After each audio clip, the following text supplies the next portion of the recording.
you can be a little delulu, but there's a fine line there. And if you're romanticizing something that just isn't working or just isn't there, I mean, that's not helping anybody, right?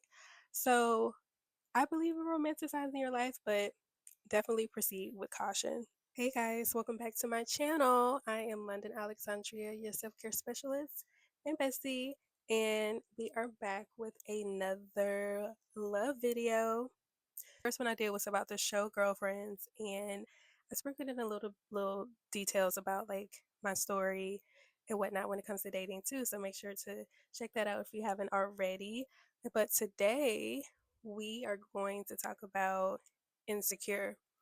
Now, Insecure, I feel like it's one of like the best shows, and it's one of my favorite shows amongst like my friend group, like other people. Like I just feel like it's one of those shows that really define the culture, from the friendships, from the comedic moments, like the relationships, the complicated relationships amongst the friends as well as with the people they were dating. It was just had you tune in like every week. Like I know I'm not the only one who misses that era of tuning in every week to see what was going on between Issa and Lawrence, Issa and Molly, like, Kelly's funny, hilarious moments. Like it was just such a great, amazing show. Shout out to you, Issa Rae, for bringing such a powerful, beautiful dynamic to the screens. I wanted to focus a little bit on Molly. Okay. Now, before y'all say anything, I know I said in the last episode that I identified with Tony because of the bouginess. I also identified with Molly because of her bouginess. But everything else, she was a little cray cray. And I was definitely on Issa's side when the whole thing went down between them and their friendship. Okay. Just to clarify, in case y'all try to judge me, all right? But, anyways, when it came to Molly's dating life, she was a mess, okay? She was a hot mess. And I think we all can agree with that statement. But it was also very entertaining to watch, and it was also a little triggering for me because I could relate a little bit into like her different situations.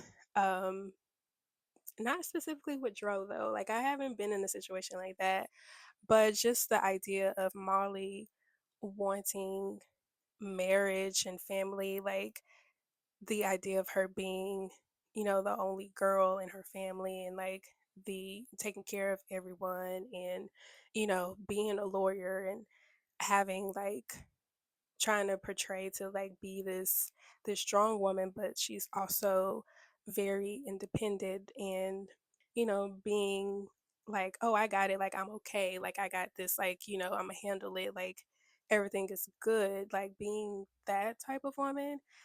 That's definitely something that I can identify with, like wanting, longing for love and relationships, wanting what your parents have, like, all those things. Like, I totally relate to Molly when it comes to that. And we see her go through relationships after relationship, like, and really like self sabotaging, like finding any reason not to like somebody. Like, they didn't present themselves to be perfect. Like, she was out of there. And, she had this image of like perfection and how her life should be and the type of man that she wanted. And yes, we should definitely have an idea of the type of man we want and go for that.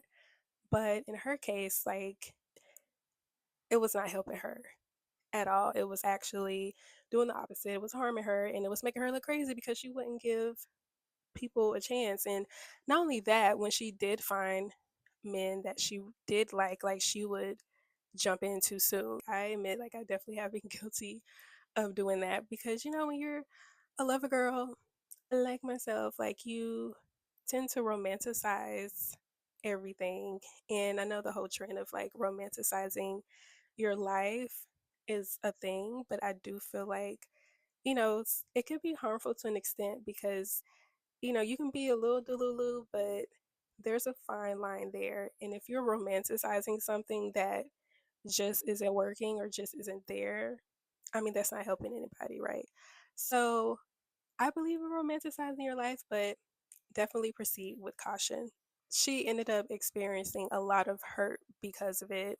And I too feel like I can relate to that. Like, just the idea of accepting things from men because you see yourself with them. It's like on paper, they have everything that you want. Like they might be over 6 feet tall, they might have a nice body, um, great job, like, all those things that we talk about that we say we want in a man, and it's like all on paper, but in reality it's total opposite.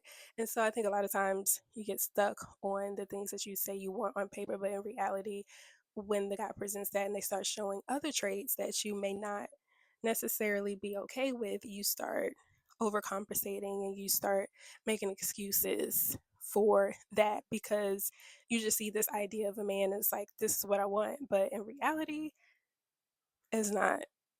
It's not what you want, it's not what you need, and you need to let that go and be more open. Because who would have thought that Molly would have ended up with the lawyer guy? I totally don't remember his name. But yes, and I know a lot of people said like, "Oh, she should never married him."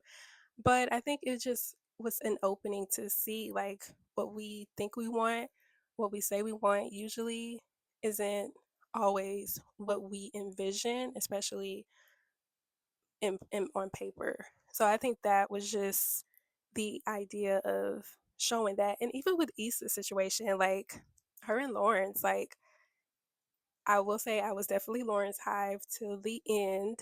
But who would have thought that he was going to have a baby with Condola? And then Issa was going to get back with him. And so now she's playing stepmommy. Like, who would have thought she would be playing stepmommy? I know that's something that a lot of women may not want to do or embrace, but it just shows that every situation is different and you can still have the love that you want. It just may not necessarily look exactly how you pictured it. And so that's what I enjoyed about the show and the how it parallels to what a lot of women deal with in their personal lives as well. So that is it for this episode. I hope you enjoyed it. Make sure to like, comment, and subscribe to this video if you haven't already. And check me out in the next one. See you later.